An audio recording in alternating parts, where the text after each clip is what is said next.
Heihachi sat on the floor of his dojo, in a stationary position, completely silent and unmoving, only the sound of his heartbeat, moving at a slow and even pace, thumping through his ears. He waited for the enemy to strike. Of course, he did not fear for his life.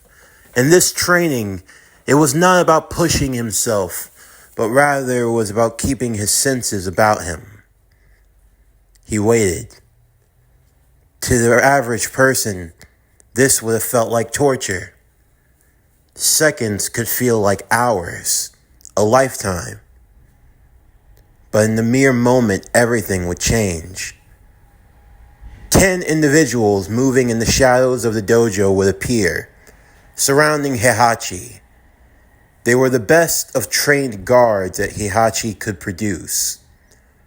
Under normal circumstances, these would be some of the most dangerous men in the world.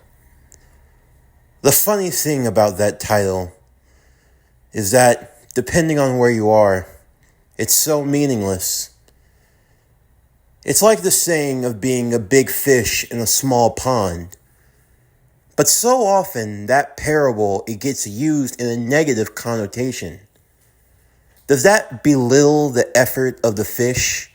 No. Because to become the big fish in the pond that you're in, it's no easy feat. You have to survive harsh conditions, the brutal elements. In a world where it's eat or be eaten, you climb through the ranks, the food chain, to the very top of your field. So even if you are the biggest in that pond, you're the biggest for a reason, and you should be proud. Unfortunately, when you step into the ocean, you come to realize that you truly are insignificant. You come to realize that you are truly nothing more but a drop in the bucket. And for these men, for these trained professionals, for as good as they were, for the awards that they had won, for the amount of people that they had crushed in their lifetimes,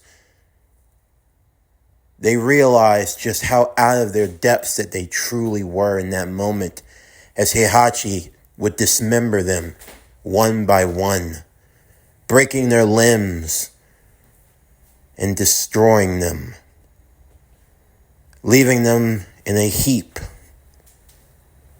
Of course, they would be compensated, and they'd have to eat through a straw, but they'd be compensated nonetheless. As he threw a towel over his shoulder, his assistant would be waiting at the door for him. The woman in question, who was helping to run the Mishima Zaibatsu, was now looking to go over his dossier for the day and all of the other findings for the corporation. I take it you're done with your training, sir? If you could even call that training. I thought I told you to find me some real competition. Sir, those were 10 of the best trained soldiers that your money could afford. If that's really what my money could afford, then that's a waste of money. Well, sir, you keep running through them like that. I don't know what else to tell you. I mean, maybe there are some powerful fighters out there, but if they are, they don't go making themselves known publicly. It's like trying to find a needle in a haystack. Yes, there are extraordinary individuals, but they don't go around showing off their power the way you want. Then do better. So, how are we looking in terms of sales? Well, you'll be pleased to know that the Prime Minister is looking to negotiate and extending your contract for another 8 years. But there is some bad news. And what might that be? It's with the G Corporation. It looks as though they are attempting to make an offer to the Prime Minister as well, and all those in his office would like to hear them out. The G Corporation. Kazuya. No doubt he is behind this. You would be more than correct, sir. The G Corporation has been in competition with us for some time, as you know. For all of our advancements in military weaponry, they always seem to have something that's just a little bit flashier. We're functional, sir, reliable, but they're more newer, modern, if you will. We're something that's always consistent, but they're something that's always a flash in the pan. That's all they are. It's nothing but glitz and glamour. In the end, it won't mean a damn thing. You tell the Prime Minister that if he's truly focused on the safety of his country and for its future and prosperity, he would look for his wisdom in doing business with the corporation that has funded for his campaign and for his terms for well over 3 decades. I understand, sir. And I do believe that the Prime Minister will take that into consideration. But I do think you need to consider the possibility of... I will not consider the possibility of failure under any circumstance. You will continue to run your operations as normal. You will leave the G Corporation to me. I will have it seen that they will be taken off of the board. Understood, sir. I will make sure that your words are carried out to the letter. As his assistant would leave, Heihachi would look out of the window, overseeing the Tokyo skyline. It had been 2 years since the third King of the Iron Fist tournament. 2 years since he had last seen Jin. A part of him felt a little regret. After all, it was his grandson, and the boy did trust him. And it wasn't like Heihachi didn't keep his promise. The boy wanted to get revenge on the entity that had taken its mother's life against Ogre, and he had done that. He trained the boy up, gave him everything he needed to succeed, and he did that. He fulfilled his end of the bargain, and now it was time for him to do the same. But there was more to it. Heihachi lamented the fate of his wife. He loved that woman. In a world where love was rare and hard to find, she was truly a rose in a world of thorns. It truly broke his heart when he had to strike her down. But he did what he had to do. When he took the company from his father, she chose to stand with him. He could deal with many a thing, but treachery would not be one of them. A sign of weakness. For all of her beauty, that was the one thing, the one flaw that she gave to their son, along with the devil gene.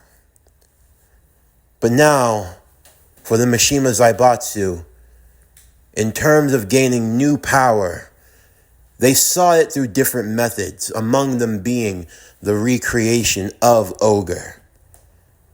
The fact that there was a warrior god that could be resurrected, its origins, where did it come from? There were so many things that they didn't know. Yes, there were theories going around about there being other worlds, other beings, powers far beyond that of mortal men.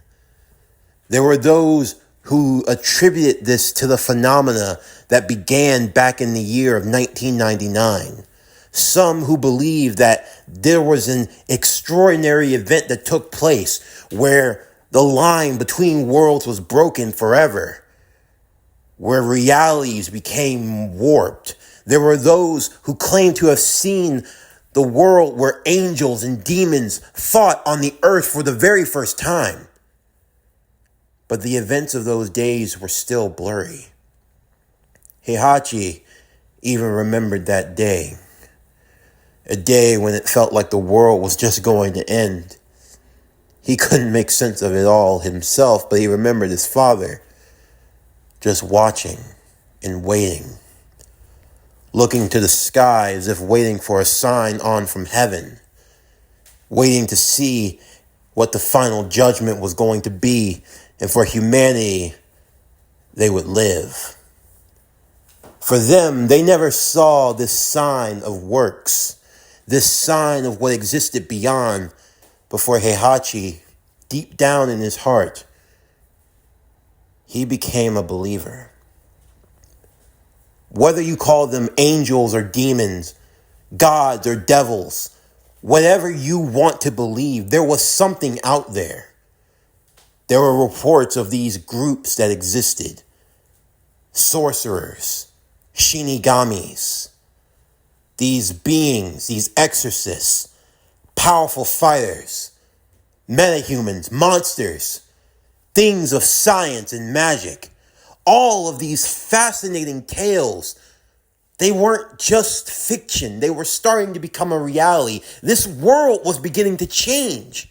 They were on the precipice of something extraordinary. They were already in it. And it was as if they couldn't embrace that. Heihachi wanted to bring them into that future, into that reality. But he wanted to be at the forefront. Whatever this power was, it was a power that ran through his bloodline, through his son and through his grandson, and he would figure it out. It was his destiny. It was what he was born to do. He would not live in fear of the devil gene. He would conquer the devil gene. He would conquer Kazuya. He would find it.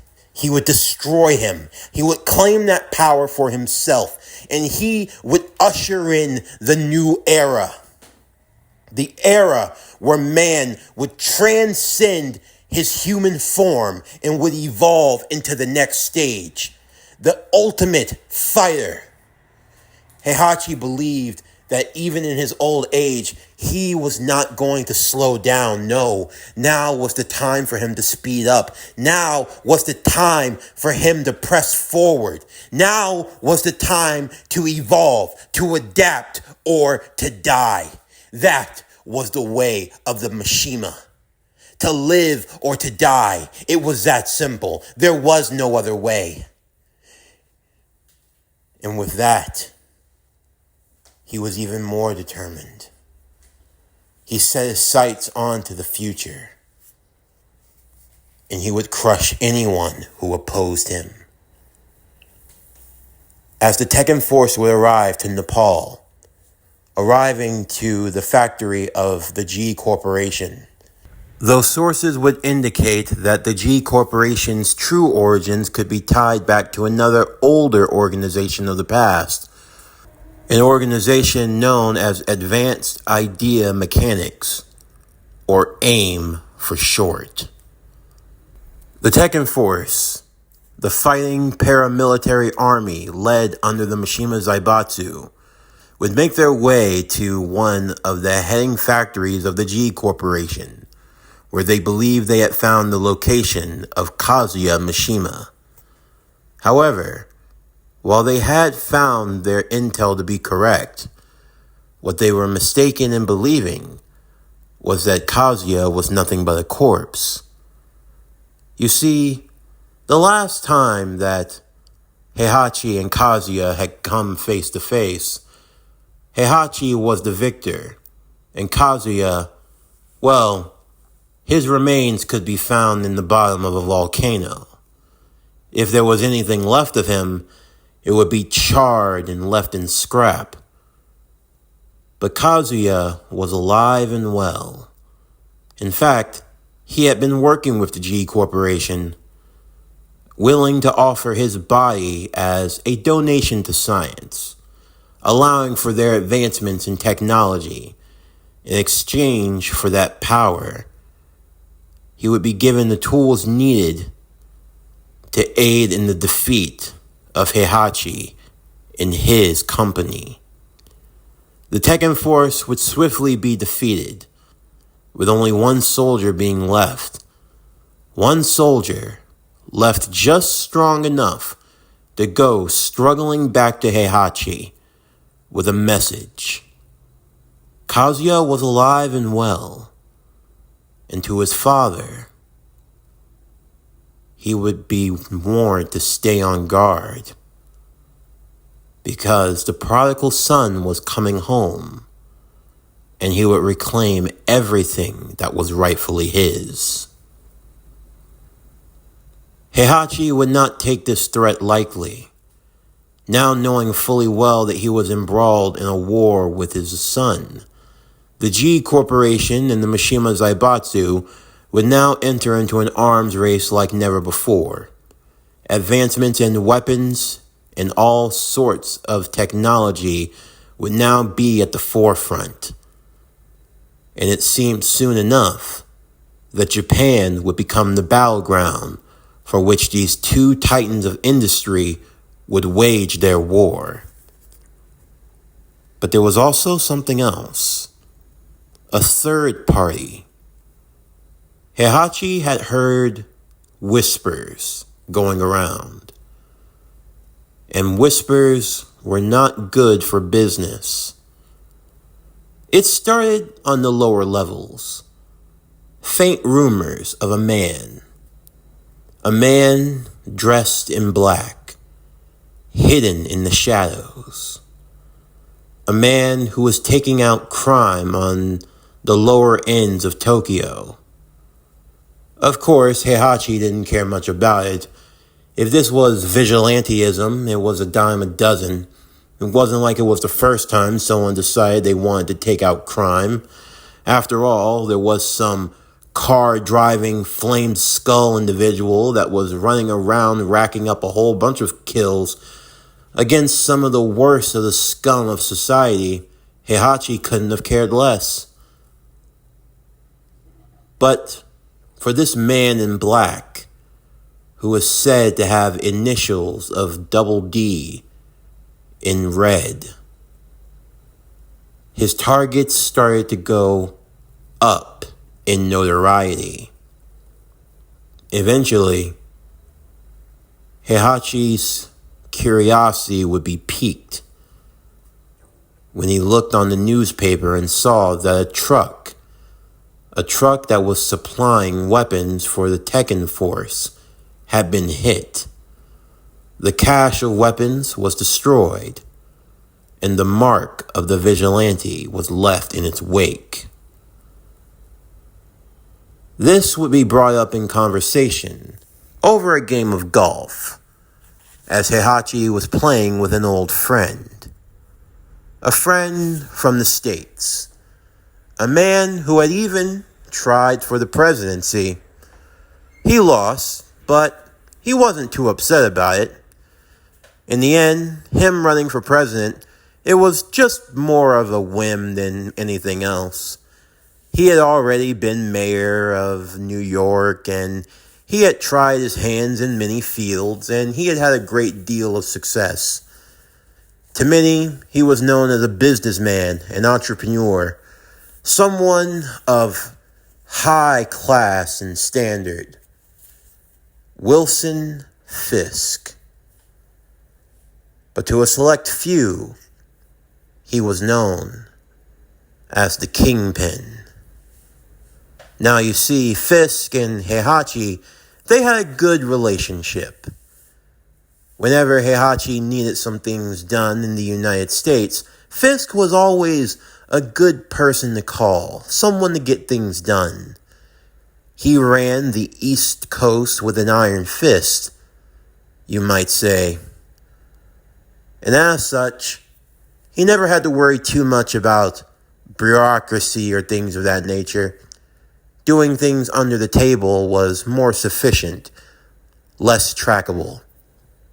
But now he needed his expertise. I have to say, Fisk would ask, as he smoked down on a cigar, enjoying the lovely weather of Japan as he pulled out his club, getting ready for his next turn of golf. When you invited me out here to your country club, I was a bit taken aback. While I know you and I have a good partnership, it's not like you to invite a friend out. I try to be hospitable, Fisk. I do hope that you're enjoying yourself here at my resort. Consider yourself an honored guest. No need to worry about payment. Well, I do consider myself honored.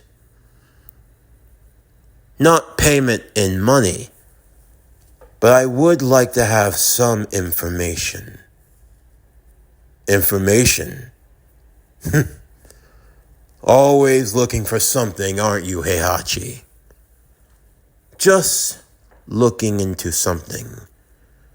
One businessman to another.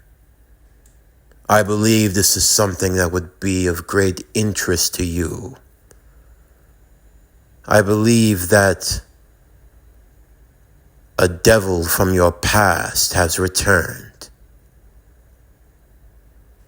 Fisk grew cold at that statement. What did you say? Fisk said. Heihachi pulled a photo out of his kimono, sliding it over to Fisk as he grabbed it with shaking hands. As he looked closer at it, it was a little blurred, but he could make out that silhouette, the initials onto the costume. There was no mistaking it. No, he's dead. I know he's dead. I watched him die. So you know this man. I knew this man. And this was no man. He was something else, I'll tell you. Why? Why have you incurred his wrath? So you know of the devil. What business does he have with me? How should I know? For all the years that I spent fighting against him, he was the one that nearly brought me to ruin. I've only just been able to salvage my empire. Heihachi, I'm warning you. You do not want to get involved with him. Do you think I'm scared? It's not about being scared. Whoever this is, even if it is him, you should know that what possesses this man, what drives this man, it's something that money can't kill. It's something that power can't kill. And God forbid, it's something that even he can't kill. What drives him, what fuels him, it's something that's been an enigma even to me. And I had everything. I had an entire city in the palm of my hands. In the palm of my hands! And even that wasn't enough. But you have the precipice to have an entire country. It will take that and more. If he spooks you that much, then I guess I shouldn't hold back. The Daredevil has returned, and he wishes to fight against me, Heihachi said, a smile etching across his face. Because he had felt something that he hadn't felt in a long time. A sense of excitement. The devil himself had come knocking on his door, looking to play. And for Heihachi Mishima, he was more than willing to accept the devil's invitation. This concludes Tekken Born Again. What if Jin Kazama was Daredevil? Season 1, Part 2. As always, if you enjoyed today's video and everything else that we have to offer, then please don't forget to like, comment, subscribe, share, and hit that bell for post notifications so you can stay up to date on everything that is PowerCore Productions and Podcastings that's to come out now and in the future. Stay tuned tomorrow as we continue with Tekken Born Again, What If Jin Kazama Was Daredevil, Season 1, Part 3. But anyway, that's going to do it for the end of today's video. I'm Javon Harrington with PowerCore Productions and Podcastings, signing off, and I'll see you next time.